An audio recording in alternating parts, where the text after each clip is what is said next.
Hello दोस्तों, कैसे हैं आप लोग।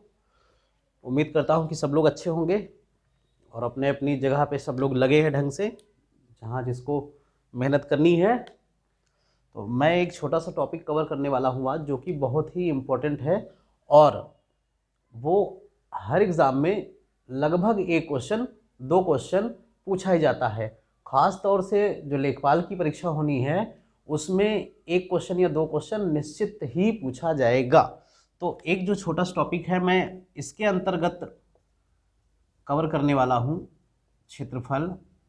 अभी पूरा क्लास आपको मैं पढ़ाऊँगा ही, अभी टॉपिक वाइज मैं इसलिए कर रहा हूँ कि जो भी बीच में कोई भी एग्ज़ाम दे रहे हैं वो ये सब चीज़ों को कवर कर लेगा, एरिया के अंतर्गत आएगा। और ये जो होता है वो 2D होता है। इसमें मैं आज जो बताने वाला हूँ आपको वृत्त यानी सर्कल के बारे में बताने वाला हूँ। और आज तक जो फार्मूले आपको समझ में नहीं आए वो फार्मूले कैसे आपको चुटकियों में याद हो जाएंगे। और याद तो नहीं करना, आप ऑटोमेटिक जब भी आप चाहोगे वो आपके दिमाग में रहेगा, बिना याद किए बिना कुछ भी किए। देखो ध्यान से समझ लो आप एक बार, ये बहुत ही काम की चीज है। वृत्त सर्किल, ये जो है एक वृत्त है। देखिए इसमें कंफ्यूज मत होइएगा, एक शब्द होता है गोला और एक वृत्त, इसको हम स्फेयर कहते हैं। और ये आकृति जो होती है वो 3D होती है। 3D आकृतियों का आयतन निकलता है, 3D आकृतियों का आयतन निकाला जाता है। 2D जो आकृति होती हैं उनका क्षेत्रफल और परिमाप निकाला जाता है। ठीक है, तो 2D आकृतियों में क्षेत्रफल और परिमाप से क्वेश्चन बनते हैं, 3D में आयतन से क्वेश्चन बनते हैं। तो ये जो वृत्त है वो कैसी आकृति है, 2D, 2 डायमेंशनल, दो अक्षीय। एक बात तो आपकी क्लियर हो गई होगी कि ये 2D आकृति है, द्विविमीय आकृति है। ठीक है, अब ये जो पूरा घेरा एक हमने किया, इसको हमने एक ऐसे रस्सी ली और बना दी। तो इसको बनाने के लिए अगर हम परिभाषा लें तो सबसे पहले इसमें क्या है, एक बिंदु निश्चित है। एक बिंदु क्या है, निश्चित। और इस निश्चित बिंदु को ही हम केंद्र या सेंटर मानते हैं। इस निश्चित बिंदु को ही हम केंद्र या सेंटर मानते हैं। इस निश्चित बिंदु के चारों ओर समान लंबाई से, समान लंबाई ये हमने मार्कर ले लिया, ये समान लंबाई का है। मतलब ये कि इसी लंबाई से चारों ओर, ऐसा नहीं कि इधर कुछ लंबाई हो इधर कुछ हो इधर कुछ हो, इसी निश्चित बिंदु से चारों ओर समान लंबाई से एक चक्र ऐसे या 360 अंश रोटेट करने पर, जब आप इसको ऐसे बना दोगे 360 अंश रोटेट कर दोगे तो आप देख लो ये क्या बन जाएगा, एक वृत्त बन जाएगा। तो एक निश्चित बिंदु के चारों ओर समान लंबाई से 360 डिग्री घुमा करके जो आकृति बनाई जाए वो क्या होगी, वृत्त होगी। क्या होगी, वृत्त होगी, सर्किल होगी।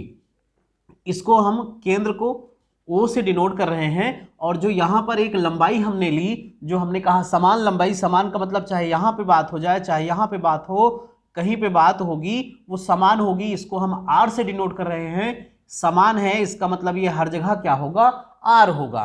तो ये जो R है इसको हम कहते हैं त्रिज्या।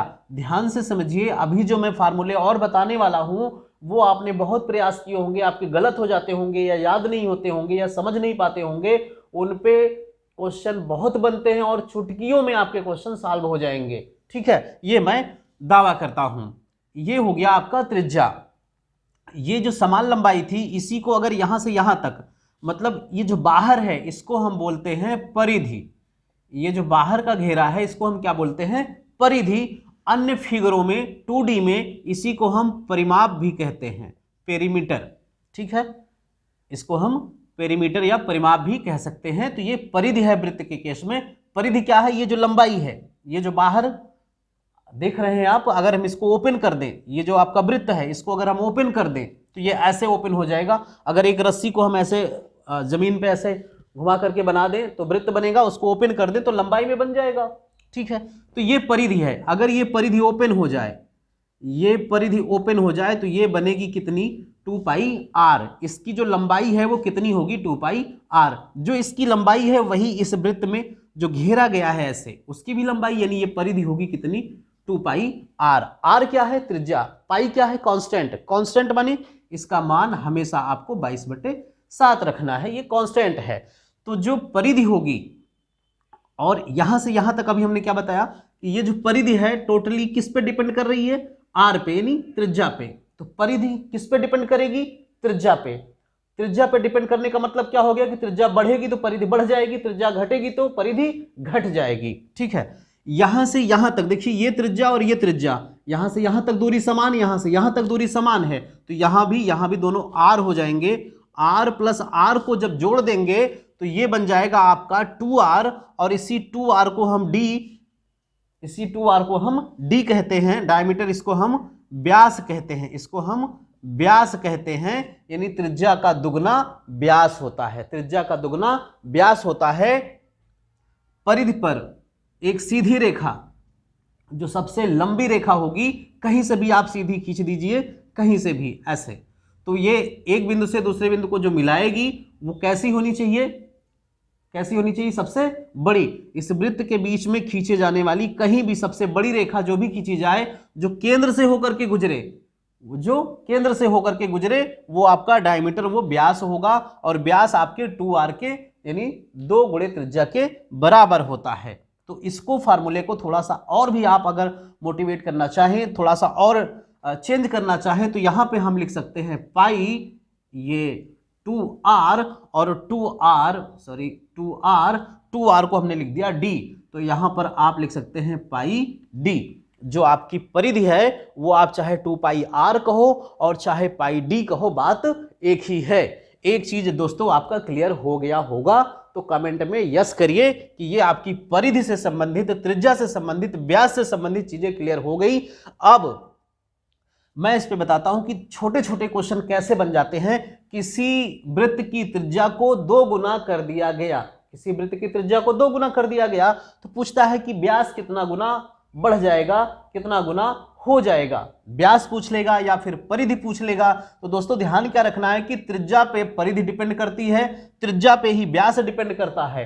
तो जितना गुना त्रिज्या बढ़ेगी उतना गुना व्यास बढ़ जाएगा, उतना गुना त्रिज्या भी बढ़ जाएगी। मतलब ये कि त्रिज्या पे ही सब चीजें डिपेंड कर रही हैं, परिधि भी व्यास भी। तो ये जो है त्रिज्या प्रोपोर्शनल होगा किसके, परिधि और किसके, व्यास के। अनुक्रमानुपाती जिसको कहते हैं, सीधा अनुपात, ये बढ़ेगा तो बढ़ेगा, घटेगा तो घटेगा, उसी रेशियो में, जिस रेशियो में बढ़ेगा उसी रेशियो में घट जाएगा। एक चीज आपकी क्लियर हो गई। दूसरे पॉइंट को समझते हैं। देखिए वृत्त परिधि हो गया, ये 3D था, इसको यहां नहीं देखना है, बस केवल हमने डिफरेंस बताया कि अगर गोला होगा, गोला बंद आकृति होगी जो आयतन घेरे, जो आयतन बताएगा वो 3D, यहां पर 2D, 2 प्लेन पर, केवल समतल प्लेन पे इसको दर्शाया जाएगा। ठीक है, परिधि के बाद बात आती है क्षेत्रफल की, और इसका क्षेत्रफल होता है पाई आर स्क्वायर। ये जो वृत्त है, अगर इसको हम देखें तो ये यहां तक जो एरिया ये घेरा है, ये कितना घेरा है, पाई आर स्क्वायर। तो ये जो पाई आर स्क्वायर है, ये आर तो वही त्रिज्या है, पाई आपका कांस्टेंट है, तो ये आर क्षेत्रफल जो है केवल आर पे डिपेंड कर रहा है। यानी आपको क्षेत्रफल चाहिए या फिर आपको परिधि चाहिए या फिर आपको व्यास चाहिए, तो सब चीजें किससे मिल जाएंगी, केवल त्रिज्या से। यानी त्रिज्या पता हो तो आप वृत्त का कुछ भी निकाल सकते हैं। ठीक है, यहां से क्षेत्रफल ये हो गया। अर्धवृत्त का क्षेत्रफल पूछ लेता है, अर्धवृत्त का क्षेत्रफल। तो अर्धवृत्त का मतलब दोस्त क्या हो जाएगा, ये जो अभी पूरा बना था वो कितना हो जाएगा, आधा। तो आधा क्षेत्रफल हो जाएगा, आधा किसका, पाई आर स्क्वायर का। तो इसको आप लिख सकते हो पाई आर स्क्वायर बाई 2।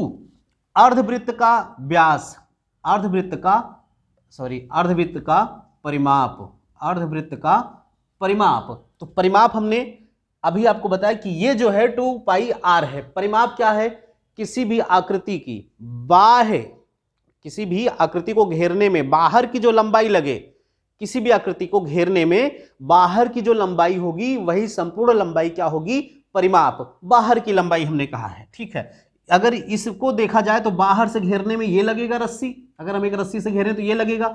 इसको घेरना है तो यहां से यहां तक और प्लस यहां से यहां तक, और यहां से यहां तक जो अभी हमने बताया वही क्या है, व्यास। व्यास क्या है, 2r या d।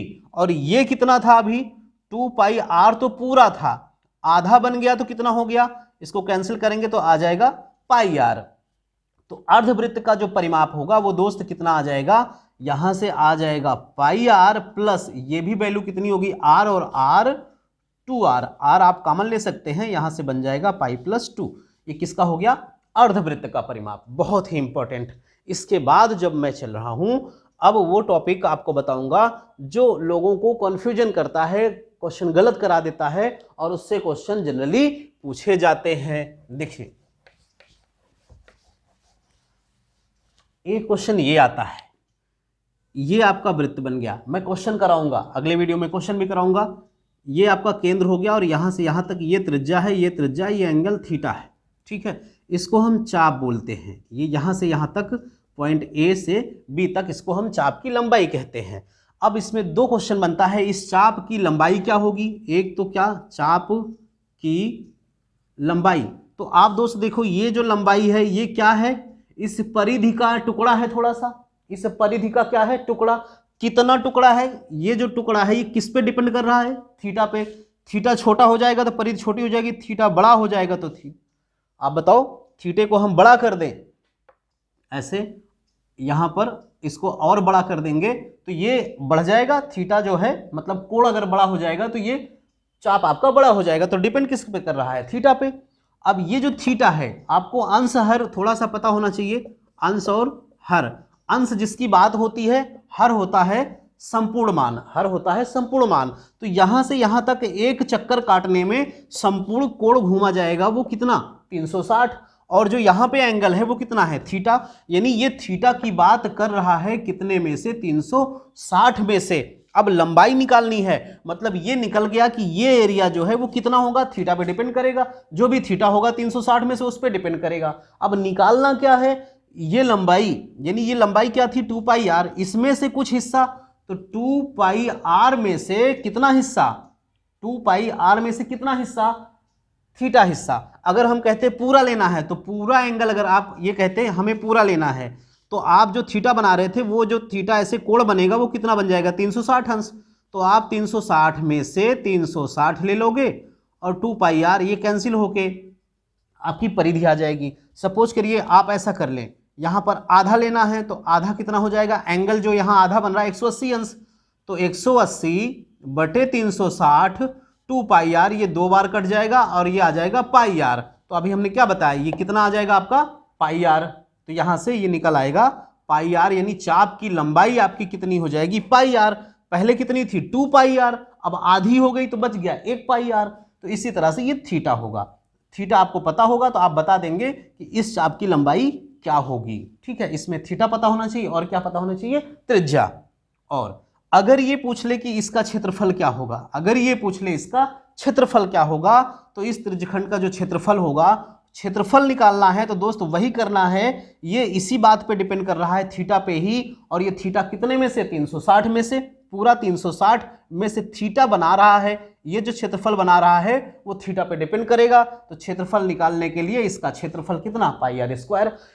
आपको लंबाई निकालनी है तो उसकी पूरी लंबाई कितनी होती है? 2 पाई आर। क्षेत्रफल निकालना है तो उसका क्षेत्रफल होता कितना है? पाई आर स्क्वायर। जिसमें से कितना लेना है? थीटा। थीटा में थीटा लेना किस में से है? 360 में से। तो ओवरऑल जो होता है वो नीचे रखा जाता है संपूर्ण मान। अंश जिसकी बात हो रही है 60 अंश, 30 अंश, 90 अंश, 180 अंश, जो भी बात होगी वो आपको ऊपर रख देना है। इतनी चीजें अगर आपको समझ में आई हो तो मैं कल इस पे क्वेश्चंस कराऊंगा। सारी चीजें और भी जो बची होंगी वो भी आपके डाउट्स क्लियर हो जाएंगे।